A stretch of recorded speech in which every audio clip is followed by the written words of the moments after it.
bhavatu sahano bhunaktu saha viryam karavavahai tejasvinavaditamastu ma vidvishavahai. Om Shanti Shanti Shanti. Gurur Brahma Gurur Vishnu Gurur Devo Maheshwaraha Guru Sakshat Param Brahma Tasmai Shri Gurave Namaha. Om Dayakaram Dayakaram Om Dayakaram Dayakaram Dantan Dharma Pravartakam Dantam Dharma Pravartakam Pranamami Dayanandam Pranamami Dayanandam Madacharya Varam Param Madacharya Varam Param Madacharya Varam Param Madacharya Varam Param Ajnanatimmirandhasya Ajnanatimmirandhasya Jnananjanashalakaya Jnananjanashalakaya Chakshurunmilitam yena Chakshurunmilitam yena Tasmai Shri Gurave Namaha. Tasmai Shri Gurave Namaha. Tasmai Shri Gurave Namaha. Tasmai Shri Gurave Namaha. Om Gam Ganapataye Namaha. Om Gam Ganapataye Namaha. Om Gam Ganapataye Namaha. Om Gam Ganapataye Namaha.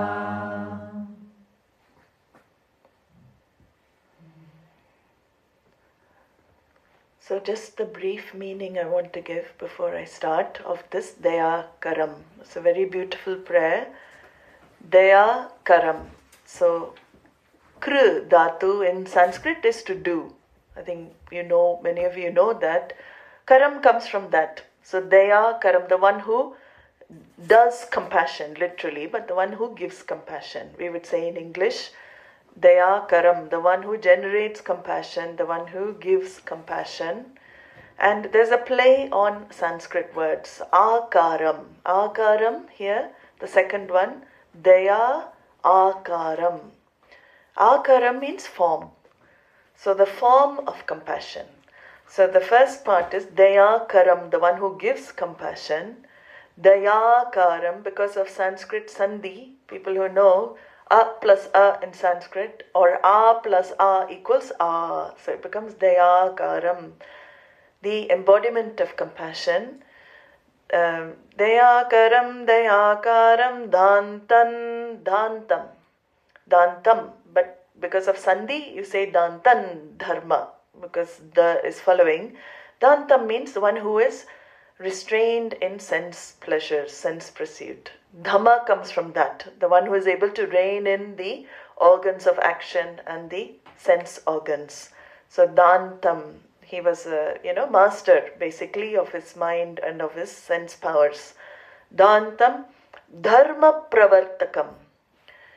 The one who is always on the path of dharma, on the path of doing good to society, loka sangrahartam, we say, for the purpose of doing well for society, dharma pravartakam, and pranamami dayanandam. Nam is the dhatu there, which means to salute, to bow down to, nam. So namami means to bow down to, I bow down to.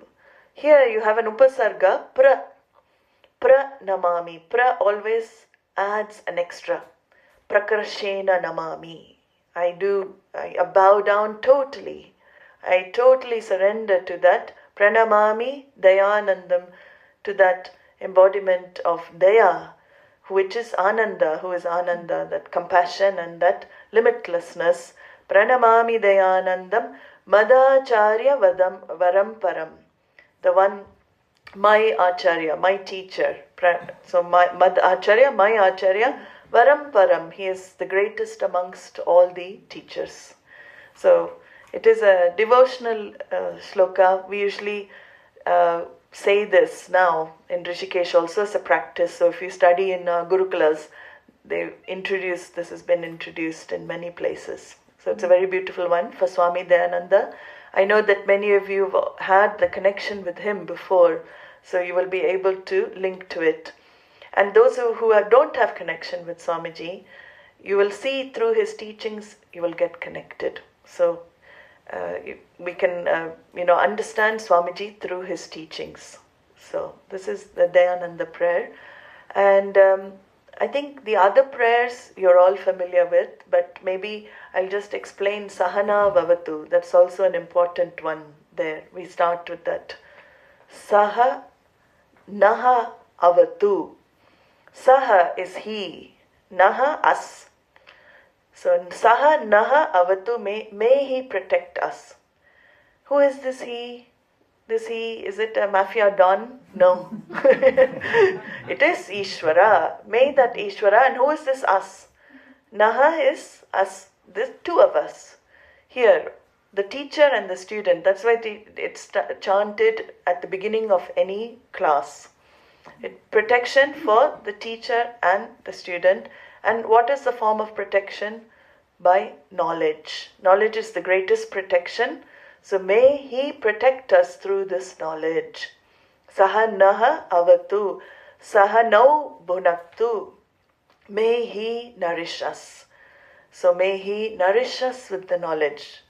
May he give us this knowledge. May we feel nourished and full with this knowledge. Again, teacher and student. So communication also of knowledge nourishes the teacher, and receiving the knowledge nourishes the students. So it is a two-way process. It is a sharing of energy, actually. That's the beauty of this prayer. Sahanau avatu, sahanau bhunaktu, sahaviryam karavavahe. May he give us both the strength. Strength, viryam is strength, courage. Courage is to again be in this pursuit, to not get lethargic. Sometimes, I don't feel like doing the class. I don't feel like coming for the class. Teacher may also get the vritti. I don't feel like doing the class. I don't feel like we don't want this. So, Saviryam Karavavahe. Let there be courage and let there be strength for both sides. So let us pursue this without fail, and let the classes be full of enthusiasm on both sides. So Viryam is a very beautiful word. It can mean so many different aspects. Sahaviryam karavavahe tejasvina aditamastu ma vidvishavahe. So tejasvina aditamastu. Let what has been heard get assimilated. Let it not go through this ear and out the other. Let it go in and let it go down. Let it go up. Let it be assimilated by the whole me. So it's a tejas, and it should come out as tejas. Tejas means a shine, a luster on the face. So when you have a Vedanta with you, they say that you become lustrous. Lustrous is not in any other way except you become the teaching. You start being the teaching. You don't even practice to become Vedanta. It just becomes you. And that tejas comes out on the face. It comes out. So tejasvina, let that shine brightly. So when it shines brightly in the intellect, it shines brightly to others that come across you as well. Tejasvina aditamastu ma vidvishavahe. Very important line at the end. Let there not be any differences between the teacher and the student. Because in those days, everybody was living in close proximity. Even here, we are relatively cut off from the world. It is only 2-week retreat, but you can imagine for years and years, you're living with the Guru in close proximity, and you're living with the other Shishyas as well. So the prayer actually acknowledges transference issues can happen, you feeling left out, oh, the Guru favors this student more than me. All these type of psychological issues may arise. So the last line you ask, ma vidvishavahe, let not there be any conflicts that develop between us. Because we don't want the teaching to get spoilt. The whole idea is the teaching flows and it continues. So if any kind of issue comes, then the teaching also gets spoilt. May leave the course or something, due to transference issues, something may happen, some break. So ma vidvishavahe means let there not be any break between us. Let the flow of knowledge continue and let it not be stopped. So what a beautiful prayer. We start this at every class. We begin with this prayer. Now you know like the meaning of it. We can include that when we chant as well. So these are the two. The second one is Guru Brahma. That is again praise of the Guru, the teacher, in the form of Ishvara. So that is a very simple one. Guru Brahma, Guru Vishnu, Guru Devo Maheshwaraha. We can go into the meanings of the words, of the names, but I'll do that in another time. And Tasmai Shri Gurave Namaha. So you are again bowing down to that teacher who gives the knowledge.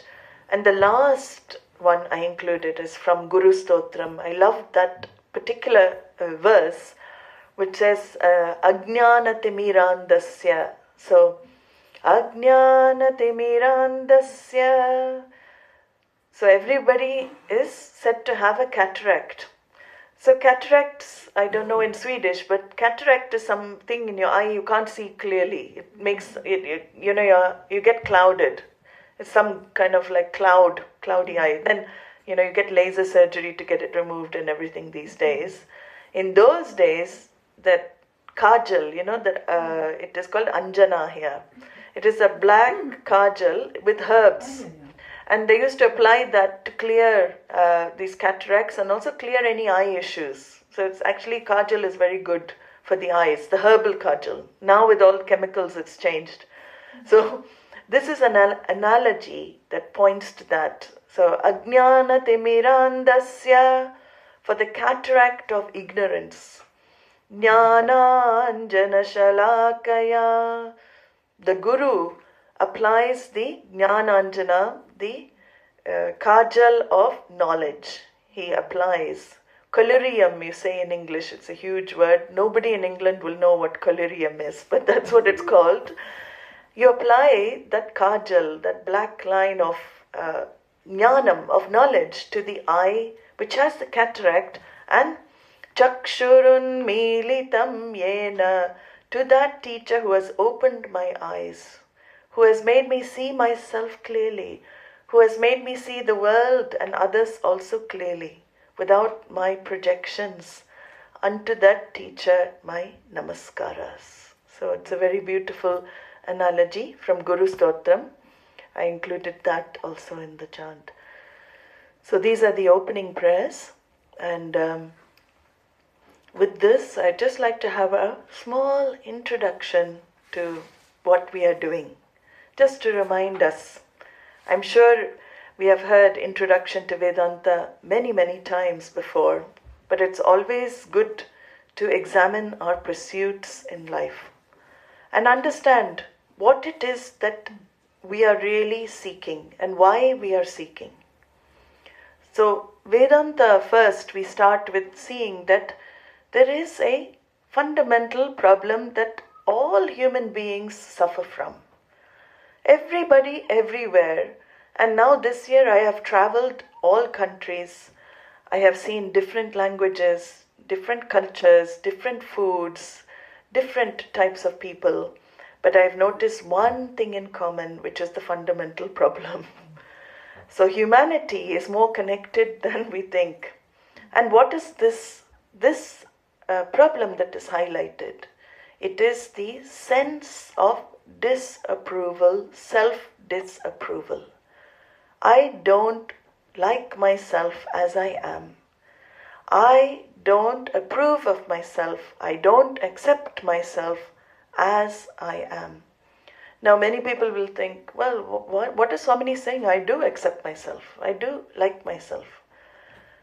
But the very symptom that we are engaged in activities that want change or require some change on our part, becoming something better, becoming something bigger, achieving something more, gaining something else, that we are engaged in activities which are trying to gain or achieve something external to ourselves, reveals what? I don't feel okay as I am right now. So the first thing we try and understand in Vedanta is, what is the problem I really have? What is it I am doing in my life? And here the doing part is very elaborately unfolded in our Vedanta texts. First of all, the problem of self-disapproval has to be recognized. There is a sense of self-non-acceptance, and that is the fundamental root for all the things I do in life now. Because of that sense of disapproval, I seek validation from the external world. We are seeking validation maybe from our family members, our partners, our children, but there is a seeking for, if you approve me, I will approve myself. If you think I am good, I think I am good. So there's this constant need to look at the world to feel I am okay with myself. This is called the fundamental human problem. And everybody has it. Everybody, if you really analyze, everybody has this problem. Because the symptom is what? The symptom is, because I have this issue that I don't feel okay as I am, I do things in order to become better. So always this sense of lack, this sense of inadequacy drives me into action. This is where Vedanta, Shankaracharya brings in this triple knot of ignorance. He beautifully says there are 3 knots that bind us to this life of becoming, which is called samsara. The first knot is the root knot, which is avidya. If you don't know who you are in essence, you don't know yourself to be full and complete, which is the vision of Vedanta, the vision of the Upanishads, which constantly, all the mantras, they talk about the completeness and the fullness of everything in creation, including every human being, that intrinsically we are complete, we are full, we are the nature of what we seek. This is what the Upanishads tell us again and again, but I'm not able to see it. Why? Because he says the root knot is avidya, self-ignorance. And because I'm not able to see this fact that I'm full and complete as I am, that I don't need anything to do, I don't need to do anything to be what I want to be. I don't need to engage in so much pressure, activity to be what I need to be. That's what, again, the Vedanta says. But because of avidya, self-ignorance, what happens? Desire arises in the mind. So the next knot, the symptom of avidya, manifests as desire. And when desire arises in the mind, what is desire for? So there's 4 ways we express ourselves in this external world. 4 ways desire expresses itself. First way is apyam, prapyam. So gaining something away from me in space and time. So desire arises for something away from me in space and time. It can be an object, it can be a relationship, it can even be a place. So we spend a lot of our time, because desire comes. I am not complete as I am right now. If I go to Hawaii, I will feel good. If I go to Canada, I will feel good. Or if I go to Brazil, I will feel wonderful. Let me have a move, a change of place. So that is the first desire arises. What does desire drive us to do? This is the triple knot. So the third knot he talks about is karma. Avidya, kama, karma. Remember this.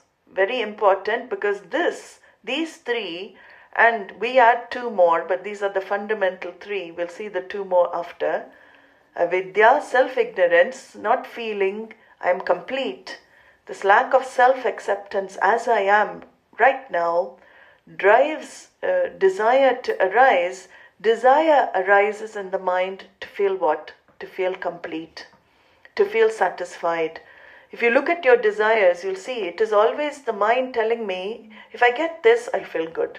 If I do this, I will feel happy. It is always telling me I will feel better if I fulfill the desire. So that number two symptom from avidya. And what does desire make me do? Activity. It drives me into some activity. All the time I'm in some activity. Why? To feel happy, right? So this is the three things. The activity is done for feeling full, for feeling satisfied. And every human being is involved in this pursuit. And the desire comes up, first of all, as I said, for gaining something external to me. This is the first manifestation. Another type of desire comes for retaining something I already have. So suppose I have something which is a source of happiness, something which is making me feel complete and full and whole. And for a while it's making me feel really good. Then what is the desire? I want to keep it with me. I don't want to lose it, right? I want to keep it. So another desire, again, to feel good about myself. If I have some security, I want to keep it with me. I have some pleasure, I don't want to let it go because it makes me feel good. I feel full. I feel complete. So first is gaining something external to me. One is retaining something I already have. This is what we work for in our life. So these are the two positive pursuits that we do. Gaining and retention. So gain and retention. But we do two more things to feel full and complete also in life. What do? We get rid of something we already have. Source of unhappiness. We are doing activities also to get rid of things. So I don't like this in my life. It is a source of unhappiness for me. So it is not just a positively seen pursuit. Samsara is also, there's 4 ways we act in samsara. First two are positively seen for happiness.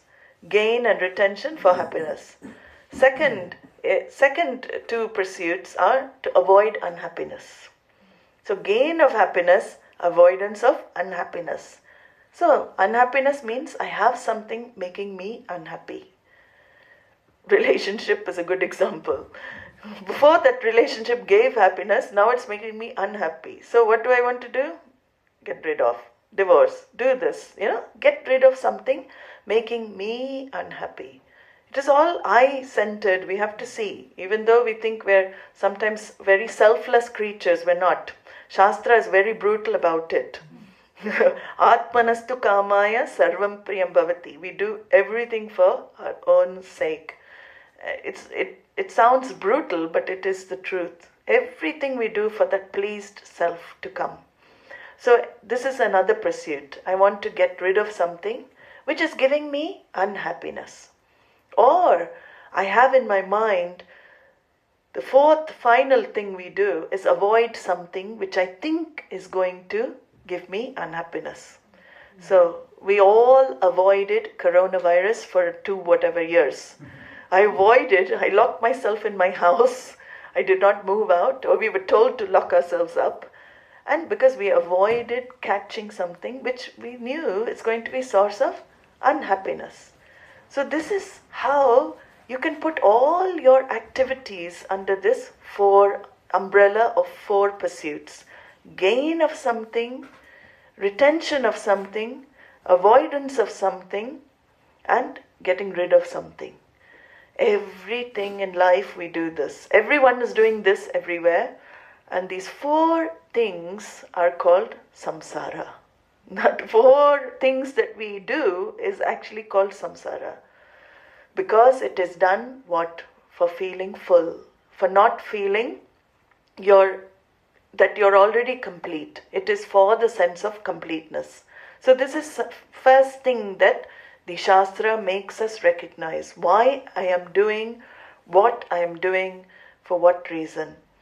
And then we go in, the Shastra beautifully brings us into Purushartha. There are certain goals we all have in our lives. We're doing all of these things, but what do these goals come under? So the first human goal is artha. Artha is a need for security. So these 4 symptoms manifest in the need for security. I need to feel secure with myself. Because what does that reveal? If I need to feel secure, we have to see what it reveals about me, that I am insecure. If I need to feel secure, I should see that I feel insecure. So what I'm trying to remove is insecurity. I am not really going after security. So this, again, if you recognize this, then you can transform your life in many, many ways. But I go after security for removing the need, this insecurity that I have. I go after security. What are the securities we go after? Of course, financial security is number 1. On many, many people's list, financial security. Nothing wrong with it, We all need something to survive. Money is Lakshmi for us. So in our tradition, money is not issued or is not said, oh, I have to live a life of poverty and all of this. No, money is necessary. We can have some buying power with money. So we go after money, but why? Because, again, I feel insecure if I don't have something. Relationships, I go after. Relationships also give us security. If I have this person in my life, I feel complete, I feel secure, I feel good. So relationship security is also there. Name, power, all of this is a form of seeking security. If I have some status in society, people will look up to me. People will have some regard. That reveals what? I don't think much of myself, I always think, people who really are ambitious, who go after all of this, really driven people. Nothing wrong again. But you see, I feel more compassion and sorry for them because the urge to remove the insecurity is even more in such people. But they're going after security to remove the sense of insecurity. And what is that security? The name, the power, the position. But the problem is what? We want this insecurity, this feeling I'm not secure to be removed, but you're going after temporary security. Because how long does name last? How long does power last? And when the power goes, you find you're clinging to it more. We know umpteen cases in today's history, we can see today's day and age, that cling to power because they cannot allow the power to go because the insecurity starts coming up. It is all avoidance of that feeling of insecurity. I cling to these things. So name, power, education is also, a form of security. If I have a PhD, if I'm educated in this university, if I have so much knowledge with me in different areas, I will feel secure. People will validate me. People will look up to me. I am no longer a nobody in this world, right? It is that feeling of I am a nobody. I am no one here. That is what we are trying to escape from. So insecurity manifests for artha. Purushena artyate iti purushartha, that which all human beings desire, the securities of the external world. And then I've gained a lot of securities. I live a very secure life. I have everything. What do I want to do with the securities? I want to enjoy them. So this is where the second Purushartha comes into the picture. Kama. Kama means pleasure. So I spend lot of time and energy to experience the artha that I've gained. So I like to go out, I want to go to the theatre, I want to go to different places, see different things. Sometimes I want to enjoy good food, I want to go to good restaurants, and I want to basically have some pleasures in life. Nothing wrong. If we don't have any pleasure in life, we will die off, we'll be in bed all day. So some pleasures keep life going, because I love pleasure. I love that experience. When you love something, you're in, you feel that pleasure, the experience of pleasure. What happens to you? If you look, Shastra says the pleased you comes up. The pleased self arises. So what you really love is not the experience of pleasure, you love the pleased self. What you really love in the moment of pleasure, when you experience pleasure, when the pleased self arises, there is no seeker you, there is no sought. In that moment, actually, we say you experience Advaita, non-duality. So everybody has an experience of non-duality at some time or point in their lives. The moment you fulfill a desire, subject and object become fused. There's no you, I seeker, seeking something external to you. The object and subject become fused. And in that fusion, there is oneness. And in that oneness, what happens? Pleased self arises. And that pleased self is your true nature. So what we experience actually, in every moment of pleasure, you experience yourself. But the problem is, we attribute that experience to external world. And that is where our problems begin, right? When I attribute the experience of any kind of pleasure, of joy, to the external world, then I'm setting myself up for fall. Because once that object stops triggering the pleased self, I don't want it anymore. I don't want to be around it anymore. Because what I really want is things that trigger the pleased self. So if it doesn't trigger pleased self, I'm out of the place. Or I get rid of it. If it doesn't trigger the pleased self, I don't want to know about it. Because ultimately our pursuit is for the pleased self. And this is where, karma as a pursuit becomes a human pursuit, because what I'm pursuing is that arisal of that pleased self through all the pleasures that I experience. And another problem I face is that I cannot keep that pleased self 24/7. I want that pleased self to be with me 24 hours a day, 7 days a week. I don't want it just like 5 minutes or even 1 hour. I want it all the time. So we are constantly going after it in different ways. Everyone doesn't go after it in the same way. That is where we differ. We differ in our roots to discover the pleased self. We differ in our pursuits to find the pleased self. But that we are all seeking that pleased self is common for all humanity. So this is called, karma. Karma manifests like this. And I find myself disappointed again and again and again in life, because it keeps, every time I feel like I've got something, it goes. Every time I feel like we're grasping something, it goes. Because this whole world, you can see intelligent design actually. Even this should explain there's an intelligent design here. It has been built to not give you full satisfaction. If you understand that fact, then you won't get disappointed with the external world. Because every object, Krishna says beautifully, yahi samsparshada bhogaha dukkhayonaya evate adyantavantah kaunteya nateshu ramate buddhaha.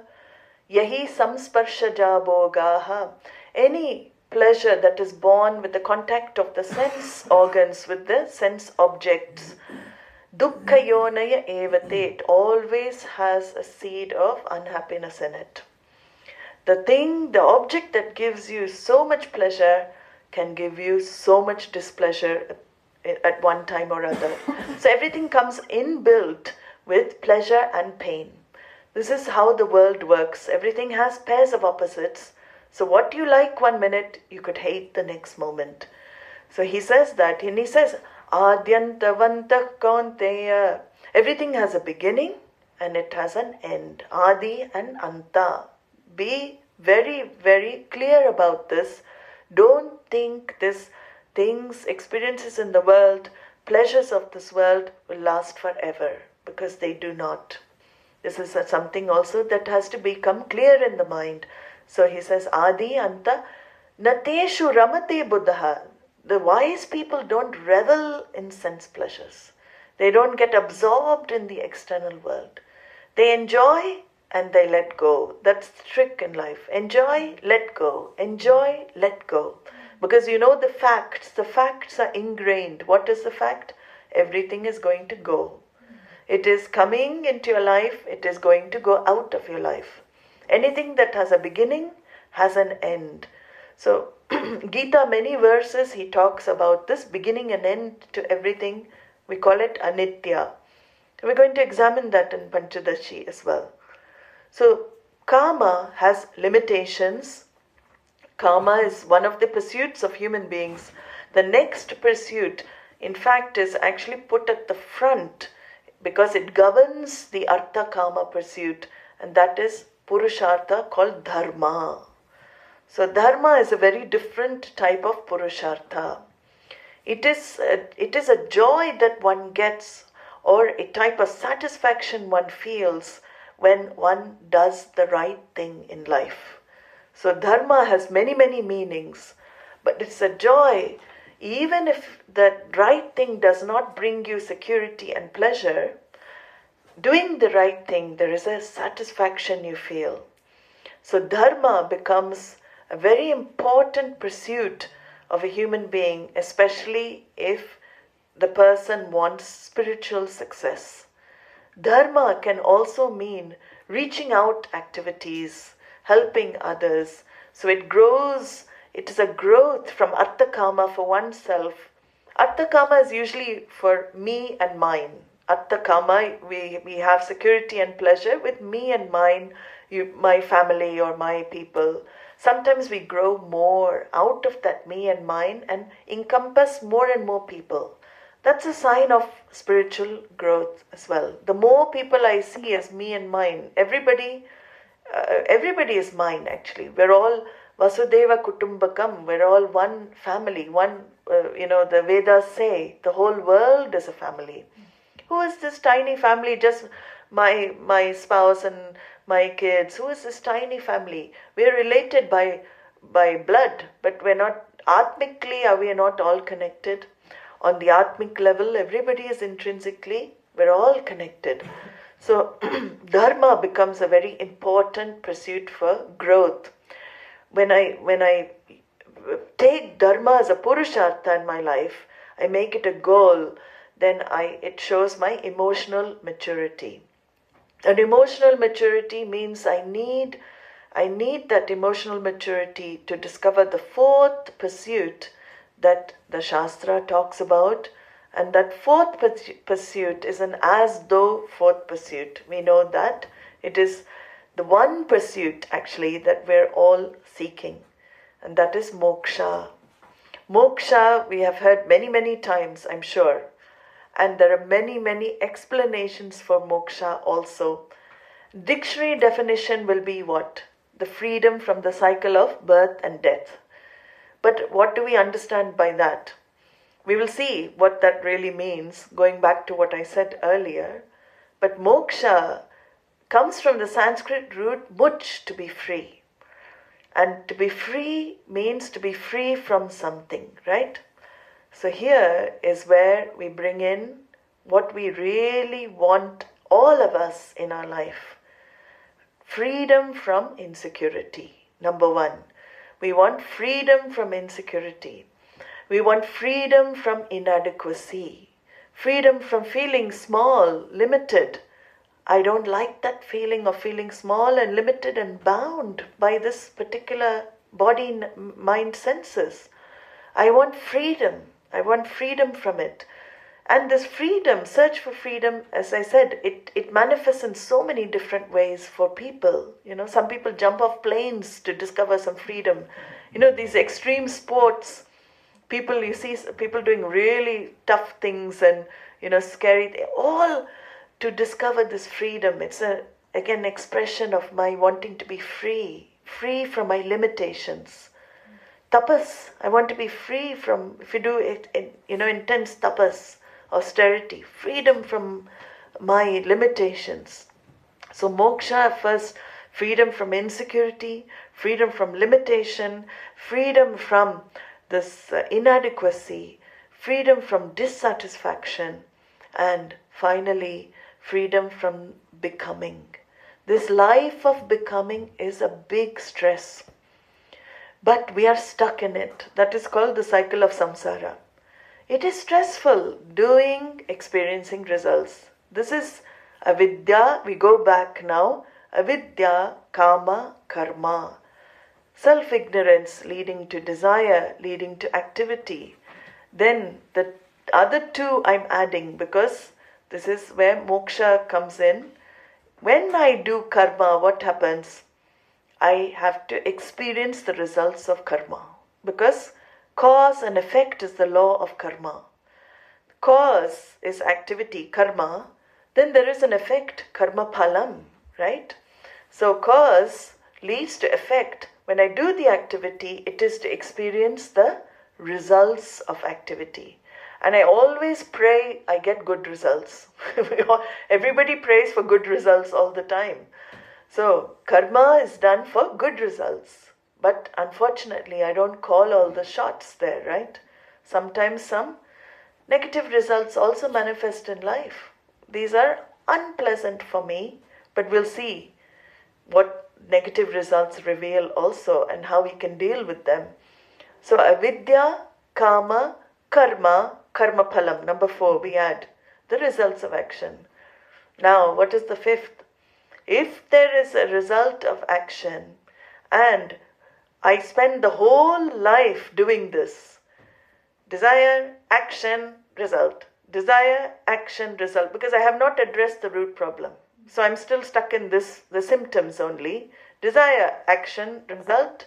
Then Shastra says, you die off in this life doing the same thing. What will happen?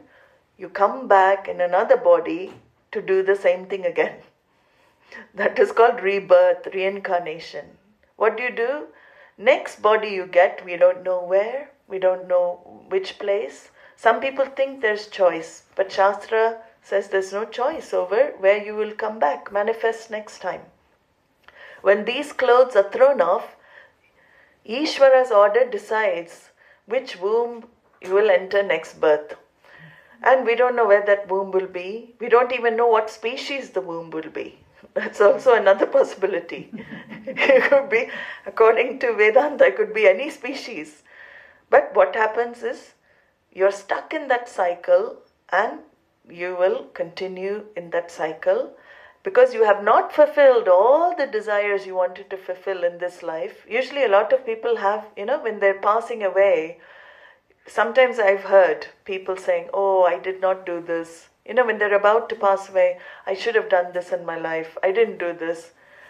I used to say, please don't talk about that because you're going to have to come back next life and don't talk about things you haven't done. But that residue is there for people in their mind when they're about to leave. You start, oh, why did I do this? I didn't do this. Suddenly gone. And what happens is that Krishna says also in the Gita, the last thought you have when you leave this body, physical form, moment of death is going to determine your future pursuit, future journey. So that is why, we have to be very careful to prepare ourselves for that moment. When I think of only Vedanta or I think of Ishvara when I'm departing. So anyway, what happens is, Avidya, kama, karma, karmaphalam, janma, the fifth one. So that is why you come back, janma, birth, and moksha is freedom from this cycle. That's why, you read in dictionary definitions, freedom from the cycle of birth and death. This is why it is written like that, because when you're free of this avidya, main root cause, self-ignorance is the root cause in life for the life of becoming.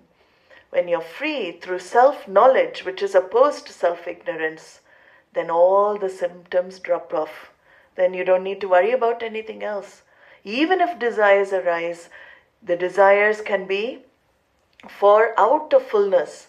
Swamiji used to say beautifully, you don't do for fullness, you fulfill your desires out of fullness. So you can enjoy the whole Jagat as a liberated person, Jivan Mukta. So that is what Vedanta talks about, freedom while alive. And here is where we find, the pursuit, the one pursuit, moksha. We talk about moksha as one pursuit through all the pursuits that we have in our life.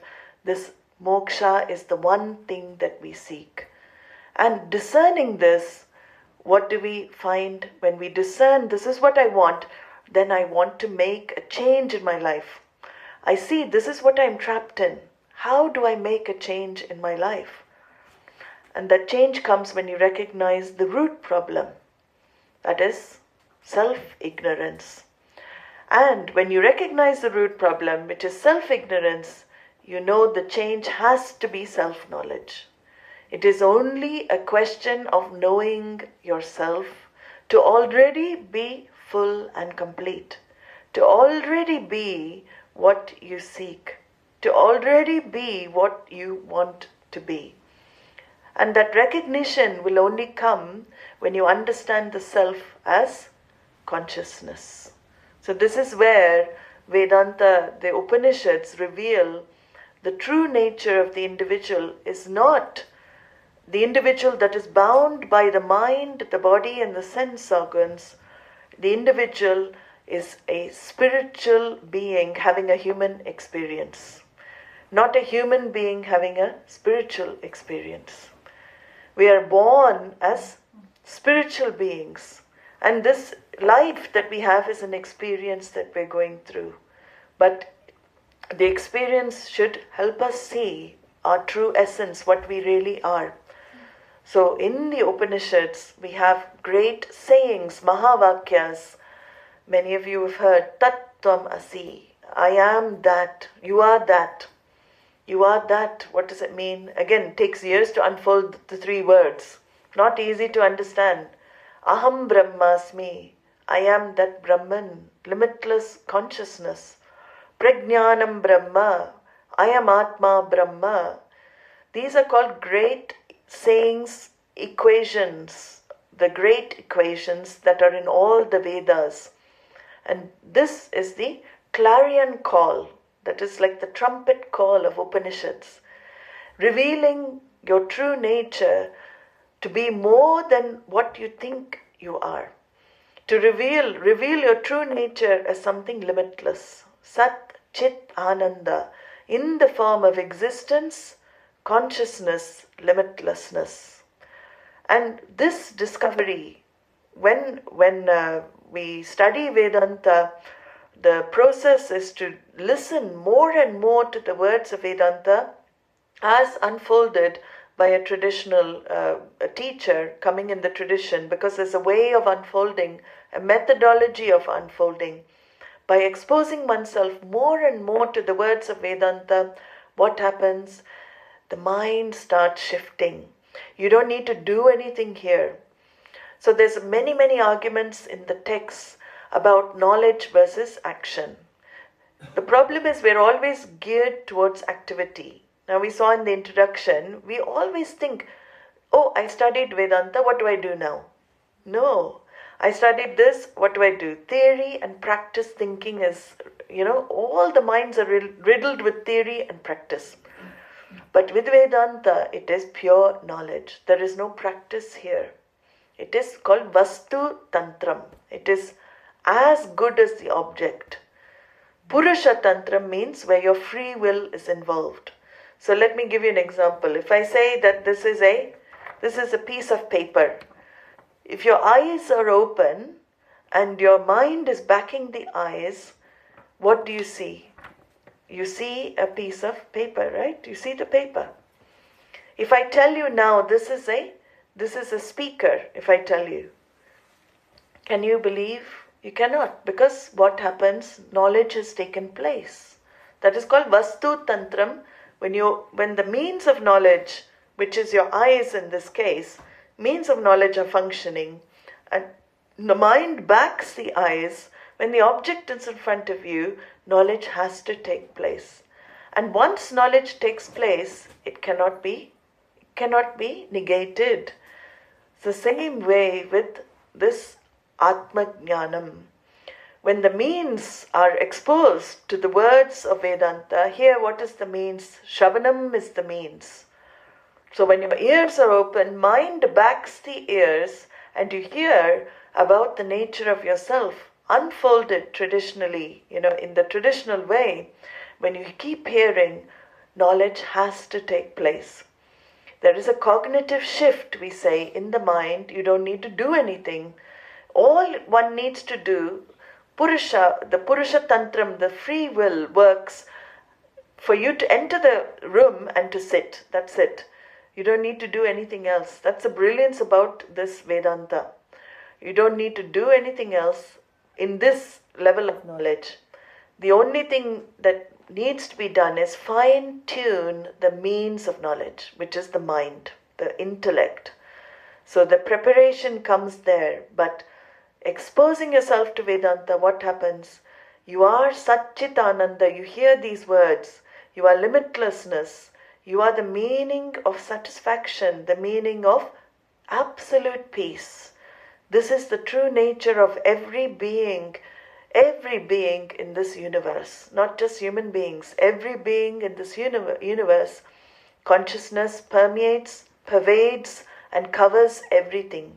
Isha vasyam idagum sarvam yat kinchit jagatyam jagat. The Upanishad says every nook and corner is pervaded by this one truth, Ishvara. And the more one hears about this oneness of everything, and that everything is just name and form, but it hides the one truth. Behind all the names and forms, Ishvara is there, very much there, manifesting through all the names and forms, including your name and form. You are only a name and form, actually. What you think you are is only name and form. What you really are is the one essence that hides behind the name and form. It's a question only of discovering the essence. It is uncovering your true reality. See, discover is such a beautiful word in English. Discover. You have to just take the veil of ignorance off and understand your true nature. And in that understanding of yourself, or seeing of yourself cognitively, what happens? Then you recognize, my God, I was always fullness. Purnamadam, Purnamidaf, Purnamadaf, Purnamidam. I'm already full. I'm already complete. I'm already what I want to be in my life. Let me discover that. That is what we all want in ultimately, and this is what moksha really is. So Vedanta becomes now a means of knowledge for discovering that truth. It is not just reading books or reading just these shlokas and stotras. It is a mirror to reflect your reality. So you keep seeing yourself in the mirror. At the same time, we're cleaning the mirror. Cleaning the mirror requires practice. So that is the only place where karma activity is required. That is to clean the mirror so you can see yourself clearly. And what is mirror cleaning? You have lots of values. You have lots of things recommended. Even in Bhagavad Gita, Krishna recommends amanitvam, adambitvam, all the values. There are many things that are given for cleaning the mirror. Meditation, japa, puja, fire rituals, all of this is mirror cleaning. So when you do the sankalpa for chitta shuddhi, which is, I call chitta shuddhi mirror cleaning. You do the sankalpa for chitta shuddhi, then all your activities, the results go towards some other goal. They're diverted. The same activities you were doing before for artha and kama, what happens? The activities get directed towards your self-purification, mirror cleaning. That is what we call karma yoga. So with that, just a small little, I wanted to discuss a little our pursuits and, before entering the text, and we'll conclude with this today. An afternoon we'll go into Pañcadaśī. Om Sarve Bhavantu Sukhinah Sarve Santu Niramayaha Sarve Bhadrani Pashyantu Ma Kaschid Dukkha Bhag Bhavet Asato Ma Sadgamaya Tamaso Ma Jyotirgamaya Mrityor Ma Amritam Gamaya Om Purnamadah Purnamidam Purnat Purnamudachyate Purnasya Purnamadaya Purnamevavashishyate Om Shanti Shanti Shanti Harihi Om Shri Gurubhyo Namaha Harihi Om